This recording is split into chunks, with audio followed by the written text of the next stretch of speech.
弟兄姊妹平安，今天是2021年的9月2号。今天的经文是诗篇第125篇，箴言第1章第1到19节，罗马书第2章1到11节。今天要跟大家分享的主题是无可推脱。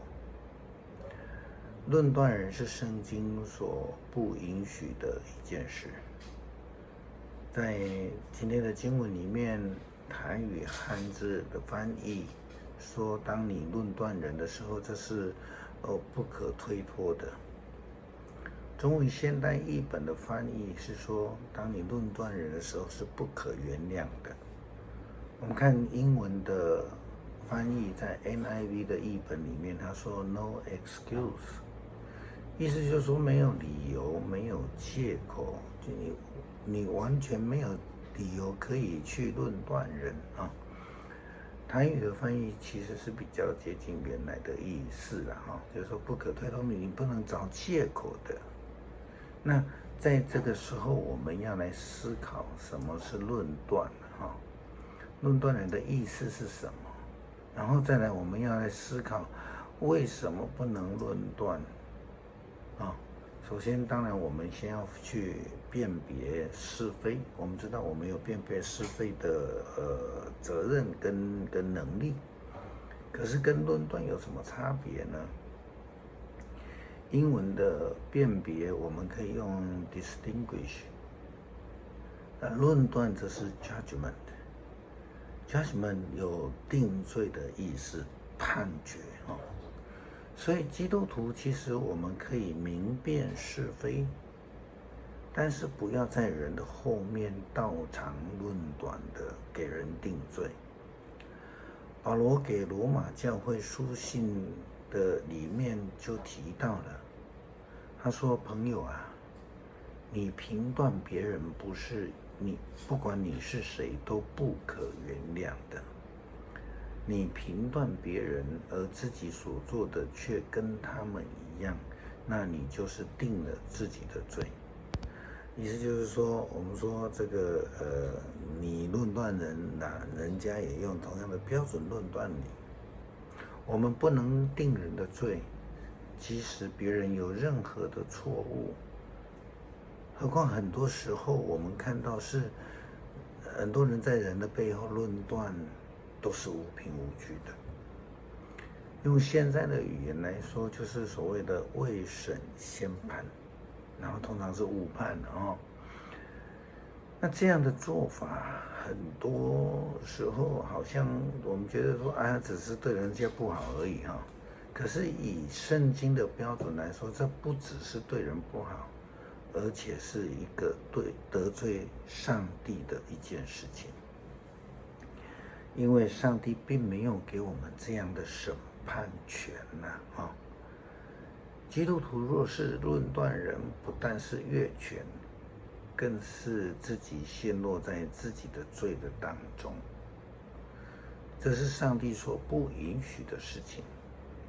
我们看到亚当夏娃，他们当初就是犯了这样的大错。上帝告诉他们不能吃那一个果子，他们就吃了分别善恶的果子。那个代表撒旦的蛇这样告诉他们，他说：“你们不一定会死啊，因为上帝知道你们吃的日子，眼睛就明亮了，你们便能够如同上帝一样知道善恶。”这是创世纪第3章第4节所记载的。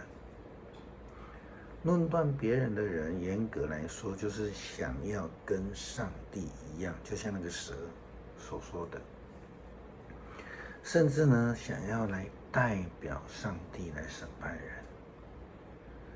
在创世纪一开始，上帝就禁止的事情，因此保罗也告诉基督徒说，这是无可推脱的，你没有任何的理由，没有任何的借口。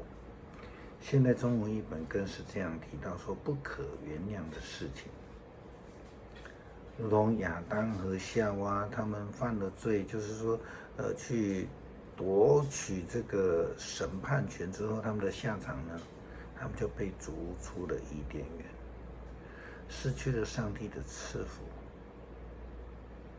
保罗说：“我们知道，上帝审判做这种事的人是没有错的。可是朋友啊，你用来评断别人的事，正是你自己所做的。你想你能够逃避上帝的审判吗？是不是你轻视他的仁慈、宽容和忍耐呢？你应该晓得，上帝是仁慈的，因为他要你悔改。”虽然保罗讲得非常清楚，但是在罗马地区的犹太基督徒，他们却是心里刚硬，他们不愿意悔改，他们以这个选民自居，强迫外邦的基督徒要接受他们的文化、他们的传统，这样的做法超越了信仰的要求。因此，保罗非常清楚地告诫他们，他说：“可是你的心顽固刚硬，自己招来更多的愤怒，以致在上帝的义分和公义的审判来到的日子，更要受更重的刑罚，因为上帝要按照每一个人的行为报应他。基督徒是受呼召来行善，不是来论断的。论断的人自己就陷入在自己的罪中。”保罗又说：“至于那一些自私拒绝真理，反而随从不义的人，上帝的义分和惩罚要临到他们。所有作恶的人将逃不了患难和痛苦，先是犹太人，后是外邦人。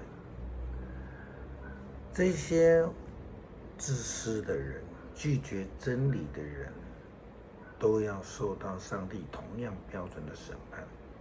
另外，那个恒心行善的人，无论是犹太人或是外邦人，他们的行善只要享受上帝所赏赐的尊贵、荣耀和平安。”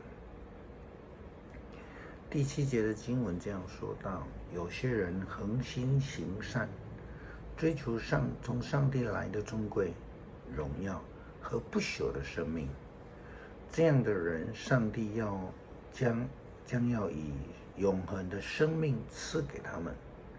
但是所有行善的人，他要赐给他们尊贵、荣耀、和平还有平安先是犹太人，然后是外邦人，因为呢，上帝是不偏待人的。论断人是没有理由，而且不应该的、不可原谅的，因为无论是为非或是行善，上帝绝不偏待人。因此，在基督徒的生命里面，我们应当要谨慎，因为我们无可推诿，或是为恶，或是不行善。